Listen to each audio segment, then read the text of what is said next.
Alright guys, what's going on? So we made it to the gym. It's Sunday night, late Sunday night. Well, not late for you guys probably, but for me, training at 9 p.m. is super late. It's gonna be a regular leg workout. I did bench yesterday and I'm gonna try to bench tomorrow too. Volume is high and that just means we're just gonna get a quick leg workout, and it happens to be the second one of the week.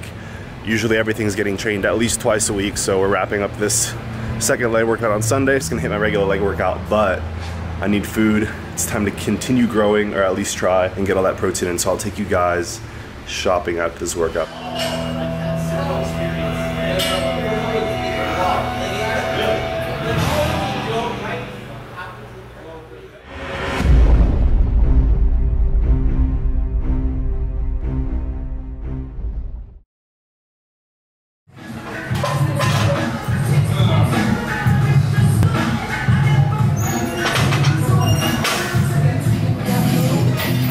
Alright guys, I'm not going to make you sit through more of those side bends anymore, unless you guys want to see them. But that is one of the most important points of this video, sumo squat form. And what you guys want to see, I've honestly had so much fun making somewhat new content for you guys, whether it's editing the bodybuilding videos or just stepping up my editing, playing with my new lens setup, or just kind of trying new things and just putting out stuff that I enjoy. So one thing about the sumo squats, guys, a lot of times we get stuck on back squatting and deadlifting and we learn how to hit depth, but we don't learn how to get the proper mobility at the bottom. So the sumo teaches you to keep a straight back and just literally to drop your ass cheeks as low as you can without butt winking them under. So if you guys are struggling with the squat at the bottom, I'd say elevate your feet and work on sumo squats, because it's very easy to squat down to the ground, ass to grass, when you can brace yourself and stuff like that on your legs. And you can do that getting into that deep sumo stretch. And then once you're braced and ready to go, you can really work the sumo and increase your mobility. And mobility isn't just flexibility, guys. Mobility is strength through the whole range of motion of a joint. I'm gonna repeat that. Flexibility is how far you can stretch a muscle. Mobility is how far you can stretch or decrease the angle of a joint while stretching the muscle and having a strong range of motion there. So if you're strong here, you have a good range of motion.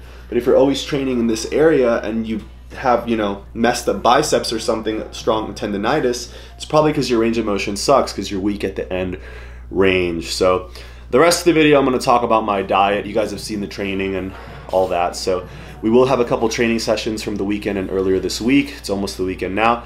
But I'm gonna get into my 6 meals a day in the next workout, which will be shortly after groceries. And let's just say it's based on what I did the first time I ever hired a coach, and combining a little bit of what I did with Dave Palumbo too.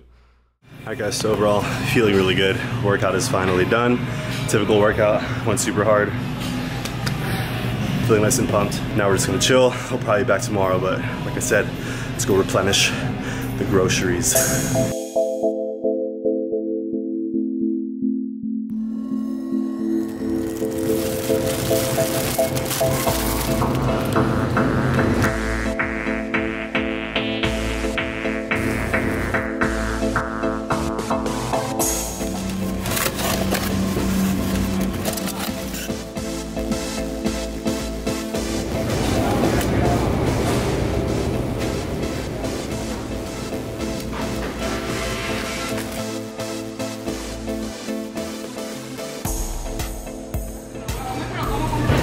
That was the most in and out quick Walmart run ever, so I'm super stoked. 59 bucks for meat, veggies, almonds and stuff for most of the week.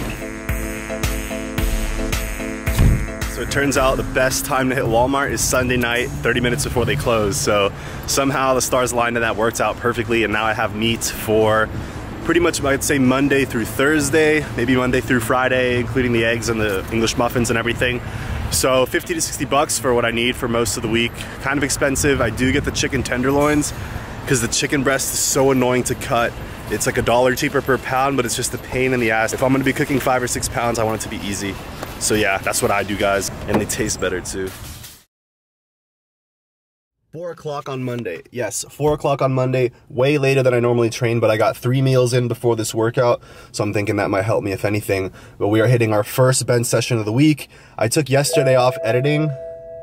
I took yesterday off editing Sunday. All I did was my client work. So I got a little lazy and enjoyed some time off, relaxed. Did the same this morning with some sleeping in. But now I'm ready to get the week started. So let's see how this first bench session goes. I have faith. Got to add a little bit of weight if we can. So let's do that. I'll catch you guys when we get there with the weights. And yeah, enjoy.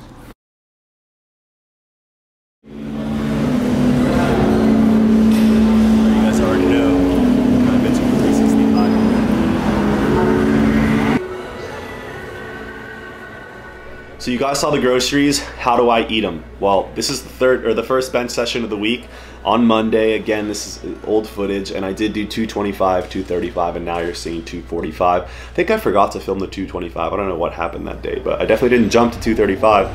That'd be Snap City. So meal number one, all right now.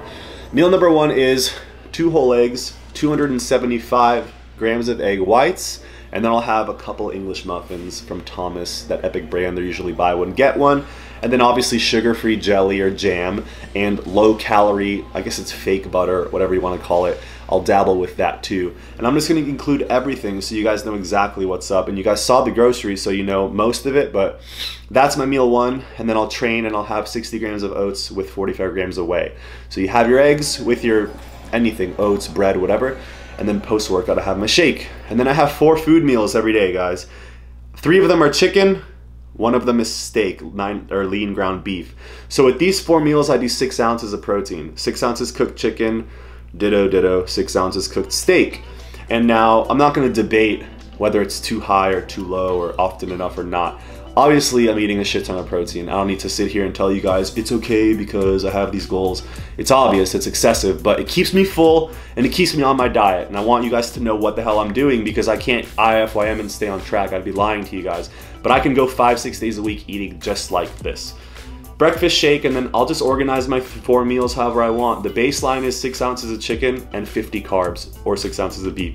Lately, I've been doing 150 grams of rice, but I did buy some of those prepackaged microwavable sweet potatoes, and I went with 9 ounces of that, and it actually kept me fuller. And each 4 of those meals, guys, I'll have fats. 25 grams weighed out of almonds. So these 4 meals, if you want to break down the macros, they're all about 6 ounces of protein, lean. They're all 25 grams of almonds, and they're all 150 grams of rice. So yeah, I know what I'm eating, I just don't calculate the macros because I can just estimate them. That's 300 carbs. Maybe there's 330 from the green beans and veggies that I eat at every meal. But honestly, guys, that's not what's gonna put on muscle. It's being consistent with your meals and your macros. A lot of people want to be like, I hit my macros, therefore I'm doing great. Well, what about hitting your macros and eating them when is best for you or for your goals? So that's what I do. 5 meals a day, 1 shake, 3 of them being chicken, 1 of them being beef, 1 of them being eggs. And I rarely deviate from that, but if there's some lean ground turkey or some fish, I'll mess with that too. But that's my diet, guys. Drop comments if you want more details, why I don't eat other fat sources or anything like that. But if just to refresh your memory, when I was working with Dave, it was half a cup of almonds, which is like triple, plus olive oil, plus 1 more ounce of lean protein every meal. So it was crazy and probably an extra 1,500 clean calories, which my Angus was peppered for sure. Thank you guys, hope I didn't bore you. Let me know what you want to see, peace. All right, what's going on, boys and girls? And one thing I do want to ask you guys, and I want your honest opinion, is do you train after 1 meal, like first thing in the morning, or do you train at the end of the day after having lots of meals? And I ask this because I know a lot of bodybuilders, I guess, if you watch online, they always say that they like to wait till they've had 3 or 4 meals. Normally it's when they're dieting down. They always like to say, I like to get in at least, 2 or 3 meals before I train. And on that day, that bench session, I ate 3 meals and I was so bogged down, my gut was so full, even though they were clean meals.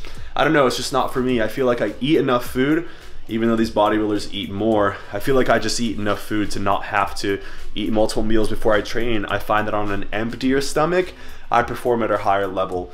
And it doesn't have to be empty, not like eating the night before and then training. But if I wake up and have a proper meal, yeah, that's when I feel best. So I'm curious if you guys do that too. And then you get the whole meal to eat and hopefully relax a little bit at least. So I'll catch you guys in the next one. Peace. Thanks for watching.